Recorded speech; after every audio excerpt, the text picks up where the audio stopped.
Chaque année, un peu plus de 2 700 000 pangolins sont décimés dans le bassin du Congo, faisant perdre annuellement aux États d'Afrique centrale en moyenne 419 milliards de francs CFA à cause du trafic de cette espèce protégée de classe A. Des chiffres révélés par le média d'investigation Data Cameroun. Au Cameroun, la stratégie nationale de lutte contre le braconnage et la criminalité faunique initiée en 2020 est une feuille de route mise en œuvre par les autorités compétentes destinée à réduire ces phénomènes aux conséquences environnementales et socio-économiques néfastes.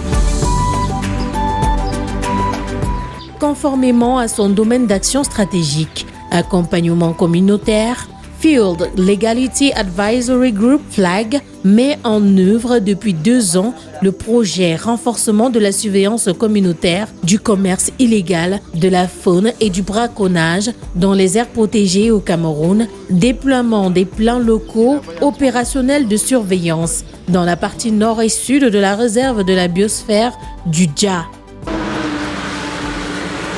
Les communautés de Meyos 3, à Konyetchie, à Djoum, dans le sud, et celles d'Onkolekoul et à Yéné, à Somalomo, à l'est, bénéficient donc de l'accompagnement de FLAG et mettent en œuvre des actions de surveillance faunique. Avant, quand il y a une opération à faire, le président du comité de vigilance du village et l'observateur indépendant, on s'organise parce qu'on contrôle le village, jour et nuit, on va sur notre village. Si peut-être, comme nos mamans nous disent souvent qu'ils ont suivi, ils ont vu les personnes passer là-bas au champ, bien sûr la piste, on s'organise d'abord. Après, on cherche le matériel approprié pour entrer en brousse. On s'habille, on porte les bottes, on cherche la machette, on cherche à identifier les traces. On passe jusqu'à un certain niveau. Parce que quand les chasseurs partent au 1, 2, 3 km, ils se reposent d'abord. Ils prennent leur tabac, leurs comprimés, on identifie. Et puis on revient maintenant au village pour voir comment faire. Soit on initie une lettre pour envoyer la conservation à Somalomo, soit nous-mêmes, on veille d'abord pour identifier qui est d'abord entré. Ce n'est pas trop au niveau de notre village ici. Mais c'est les villages voisins qui a souvent des coups de feu, des douilles. On se tamponne souvent là-bas. Mais c'est la position des communications qui nous manque. Il y a des fois aussi les retards.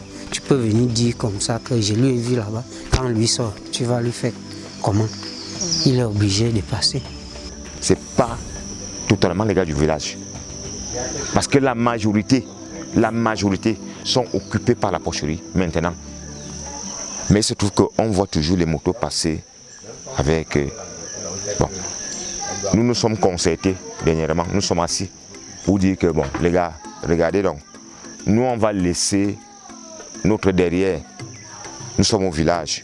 C'est important parce qu'on a beaucoup d'activités à mener au village. Mais pourquoi les gens viennent, ils partent derrière chez nous? On doit sécuriser ces arrières-là. On cherche encore les moyens, comment faire pour les traquer. FLAG nous a mis en contact avec le MINFOF, service de conservation. Beaucoup de fois, quand on nous donne les informations, n'est-ce pas, on n'a pas le retour. Comme tout récemment, nous avons mené une action selon ce qu'on a, nous sommes entendus avec FLAG. On a mené une action où on a identifié des pistes, où on a filmé même, où on a même fait des reportages. Mais ce qui s'ensuit, nous ne sommes au courant de rien. Est-ce que vraiment l'information a été transmise et qu'est-ce qui s'en est suivi? Dénoncer les braconniers s'avère tout de même risqué pour ces observateurs en herbe. C'est bien vrai qu'on n'a pas l'autorisation d'aller loin pour les suivre parce que c'est très dangereux pour nous. Il n'y a pas une couverture pour nous, c'est pour cela qu'on s'arrête au niveau de la ligne de crête. La surveillance, c'est quelque chose qu'il faut être d'abord prudent pour te protéger d'abord. Par ailleurs, ces communautés ont pu détecter plusieurs traces d'invasion d'animaux dans leurs plantations au plus grand désarroi des propriétaires impuissants. On a le gorille, les hérissons, les porcs-pics et les talapones. Les talapones dévorent les tubercules des plantains et le maïs. Le gorille, lui, il arrête seulement le plantain, il déchire, il dévore le plantain, mange le cœur du plantain. Et pour apporter son soutien au sein des communautés autochtones et locales dans la préservation de la faune dans la réserve de la biosphère du Dja, FLAG a également initié la mise en œuvre d'activités génératrices de revenus. Tout le monde a donné son idée. Et avec l'expertise de FLAG, ils ont compris que notre grand besoin, c'est bon avec la porcherie. Nous avons 4 porcs, 2 mâles, 2 femelles. Le vétérinaire qui envoie la provente. Mais maintenant, nous aussi au village, on cherche les feuilles de patates, les melons, en tout cas tout ce que le porc peut manger. En faisant ce ployant, on a d'abord cherché l'emplacement.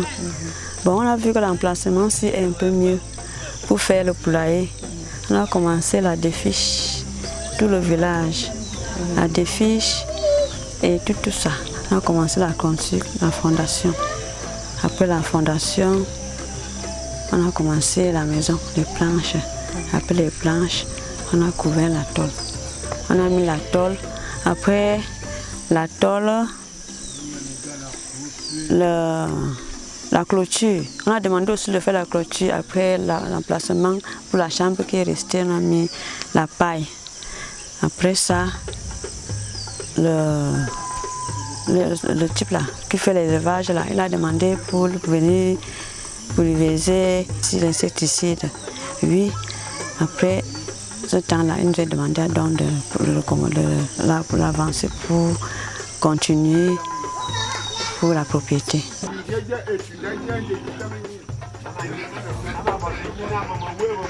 Mais ce que nous devons connaître, c'est que la porcherie, ce qu'on a fait, c'est pour multiplier l'espèce. Ça veut dire, bon, que ceux-ci doivent procréer, que beaucoup d'entre nous se préparent déjà maintenant à construire leur porcherie. J'ai dit, comme vous voyez les porcs s'y venir là, ça veut dire que l'activité comme en forêt, on doit arrêter.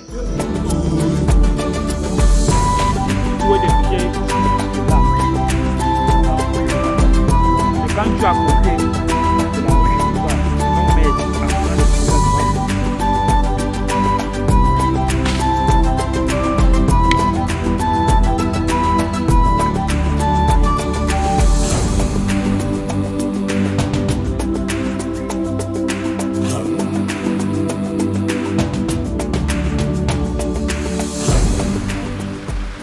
un chantier sur lequel Field Legality Advisory Group s'est engagé et souhaite poursuivre avec l'implication de toutes les parties prenantes.